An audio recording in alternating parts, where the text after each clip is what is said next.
It's not every day that a brand new Pulsar goes on sale. In fact, the last time that happened was about 10 years ago. But today is a special day. There's a brand new Pulsar 250. In fact, there are two of them. This is the Pulsar 250, the N250, and that is the Pulsar f250. We will get to that bike in a bit. Let's start talking about this one. So when we say brand new, everything is new. New chassis, it's a tubular steel frame, new engine, 249cc. But before we go there, let's talk about the styling. It is quite familiar, but it's also very fresh. On the N, you've got basically LED projector lights on both bikes. The N has running lights like this. There's a different design on the F, which I'll show you in a bit. Both bikes get a very nice new instrument console. Bajaj calls it the infinity display because there's no visible bezels really. Very neat, but also old school. I mean, we all cry for a lovely rev counter, an analog rev counter. This bike has it with a digital section. There's more information in the digital section. You get a gear position indicator, you get fuel consumption, and of course speed. So that is nice to see. Move back a little bit, you'll see there's new switch gear. The switch gear itself is relatively similar, but there's little nice detailing touches, and Pulsar started this years ago and they continued now. It is backlit switch gear. The N250 gets a one-piece handlebar because this is effectively a naked bike. It doesn't get clip-ons. The F250 does get clip-ons. We will show you that in a bit. Along the side, it's more familiar to the NS, with these extensions out here. Handsome motorcycle, looks like a fresh motorcycle, but immediately identifiable. Bajaj has used made clever use of the plastic paneling here. This is not the frame like you would get in the NS200. That's a perimeter frame. This is a tubular steel frame. In that frame is a monoshock suspension. The monoshock is a first on a standard Pulsar. The NSs have a monoshock, but the standard Pulsar, this is the first time it gets it. Over to this side, there's a really nicely designed exhaust. I like the look of that. It's neat, it's small. A majority of the emission stuff is in here, hidden away from view, and this looks quite nice. You've got a double-sided rear hugger. I think they've taken lessons from the old NSs. This should be more stable, stronger. 130 section front rear tire, which is the same as the NS.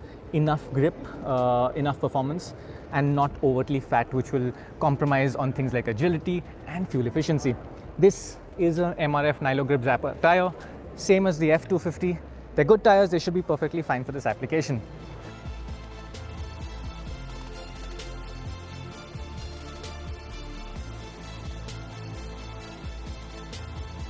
Now let's talk about this. That is a brand new air-cooled 2-valve engine, 249cc. So no fanciness, no liquid cooling, no 4-valve head, no DOHC, it's an SOHC engine, and a 5-speed gearbox. Now, Bajaj says they know their Pulsar customer really well. The Pulsar customer wants a torque-driven experience. They don't want a very high-revving, high-power performance, which the NS200 offers.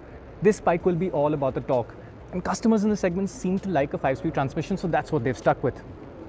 We'll have to see how it rides, but for now, it looks fairly good on paper. It looks like the Pulsar brand, but taken forward to the next generation. Before I forget, bigger brakes, 300mm disc. I'm not sure what this brand of brakes are. We'll have to find out from Bajaj. It's not by brake clearly.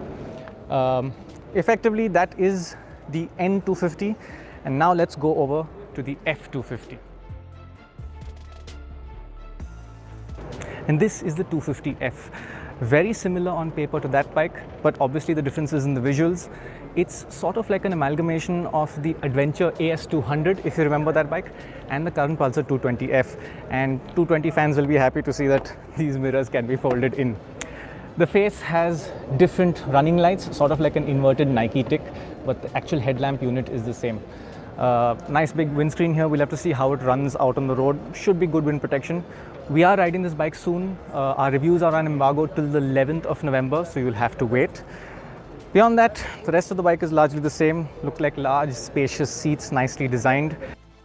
In terms of the riding positions, there's very little to distinguish between both bikes, despite the fact that one has clip-ons and one has a handlebar. They're both quite upright, slight sportiness, feet are slightly rear set, but nothing extreme, and they should be comfortable. The seat height is also at a very comfortable 795 mm.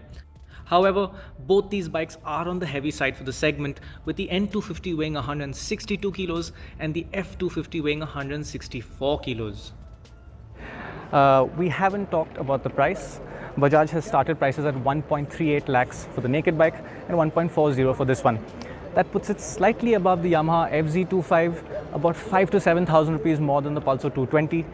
And for what all this bike has to offer on paper, I think that's a very fair asking price.